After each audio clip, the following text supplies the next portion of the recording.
कम लोगों को पता है, क्योंकि हम लोग रोज इन सब चीजों के ऊपर डिस्कस करते हैं। हम रोज इन सब चीजों पे, गतिविधियों पे हम हमारी निगाह रहती है, तो इसलिए हम लोग इस पे बात करते हैं। लेकिन आम नागरिकों को अगर उन्होंने रिस्पॉन्ड किया हुआ है इस क्वेश्चन को, तो इसका उसके ऊपर हम ज्यादा ध्यान नहीं दीजिए। लेकिन हम्म। एक फैक्ट को आपको समझना ही पड़ेगा। पाकिस्तान की सरकार, पाकिस्तान की सेना आज के दिन में काफी कम क्रेडिबिलिटी की है।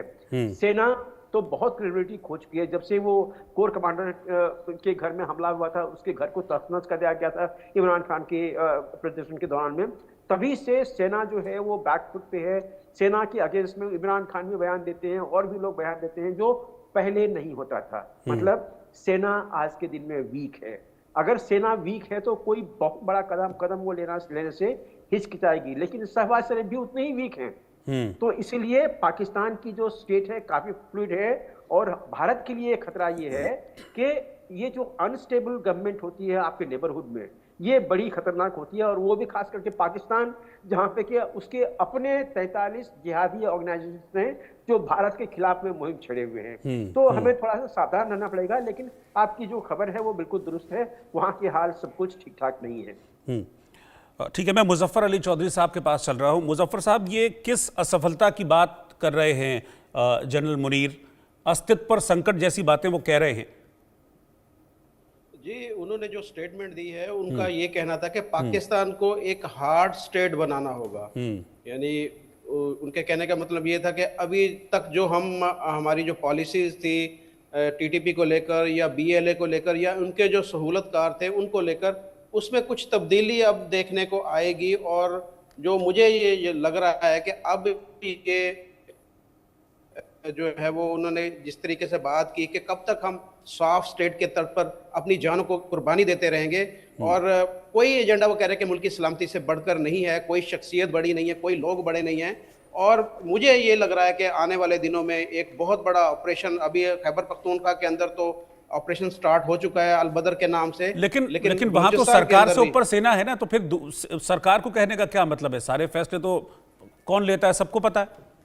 नहीं, सरकार को उन्होंने क्या कहना है? आपको पता है कि ये सरकार बनी कैसे है और उसको बनाया कैसे गया है। और शहबाज शरीफ कोई भी फैसला जो है वो अपनी मर्जी से तो करते ही नहीं है। वो तो उधर देखते हैं इशारे जो जहां से मिलते हैं, उसी इशारों के ऊपर उनकी हुकूमत चल रही है। कोई उनका फैसला अपना पर्सनल नहीं है। तो ये कहना कि आसिम मुनीर ने चेतावनी दी है गवर्नमेंट को या हुकूमत को, मुझे ऐसा नहीं लगता।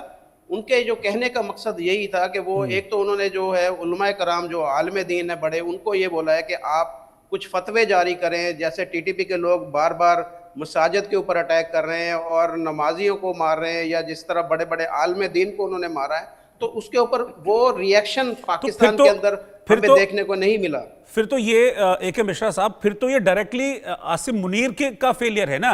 तो वो अपने फेलियर को सरकार के ऊपर डाल रहे हैं। वहां पर जब सरकार के कोई वहां पर हैसियत ही नहीं है, सारी हैसियत वहां पर जो फौज के जनरल हैं उनकी है, तो फिर ये तो अपनी असफलता है जो उनके ऊपर डाली जा रही है।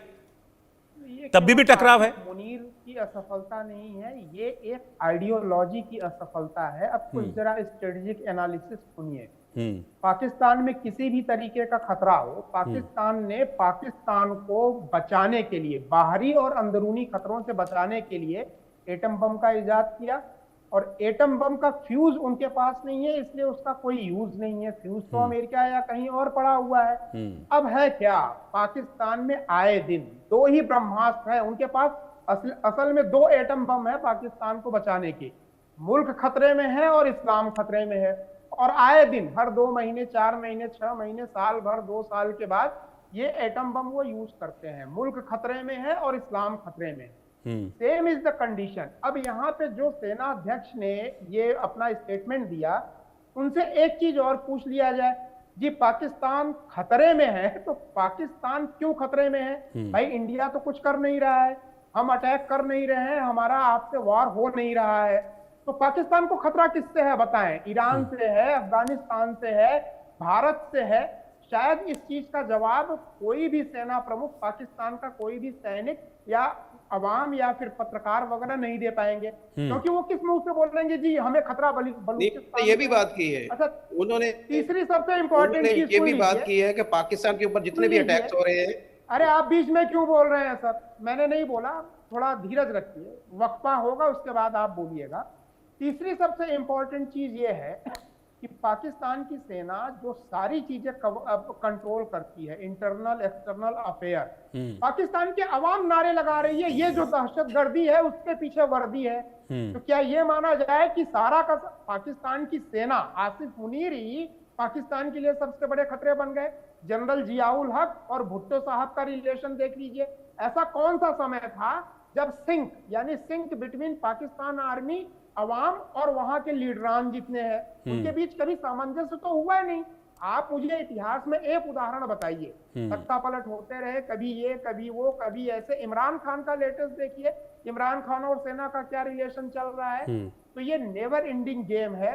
पाकिस्तान को खतरा कहीं से नहीं है जब आपकी आइडियोलॉजी ही आपके दुश्मन बन जाए। इन्होंने मुखौटा क्या, नेताओं को ये क्यों आगे बढ़ाते हैं? ग्लोबल विलेज में रहने के लिए, क्योंकि पूरी दुनिया में तो डेमोक्रेसी है, इनको पैसे भी लेने हैं, भीख में मांगने हैं IMF से, तो वो नेता एक पार्लियामेंट को रखना, उसको चलाना इनकी मजबूरी है मिलिट्री की, ताकि इनकम होता रहे। इससे ज्यादा कोई रोल नहीं है। एक सवाल का जवाब दे दें कि अब की बार पाकिस्तान को किससे खतरा है? भाई तुम्हारे पास तो एटम बम है। अब भी तुमने ये बोला था कि घास रोटी खाएंगे, एटम बम बनाएंगे, और एटम बम के बाद भी अगर तुम्हारा सेना अध्यक्ष ये बोले कि पाकिस्तान को खतरा है, तो मेरी समझ में नहीं आता। बताएं किससे खतरा है पाकिस्तान को?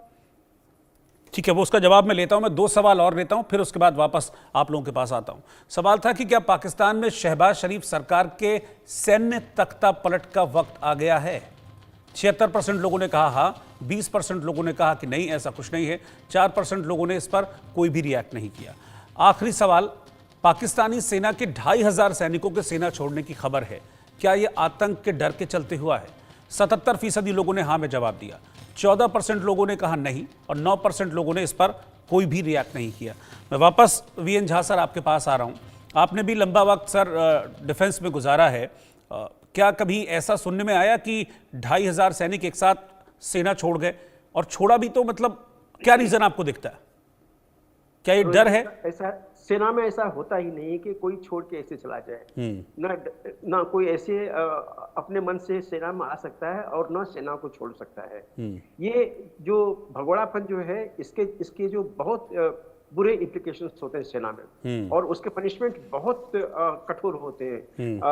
जो कोर्ट मार्शल है वो बिल्कुल एकदम सीधा सीधा होता है। तो ये जो रिपोर्ट आ रही है, इसमें आपको बहुत कुछ देखना पड़ेगा कि ये आखिर छोड़ के गए कहाँ, गए या नहीं गए, या इसमें कुछ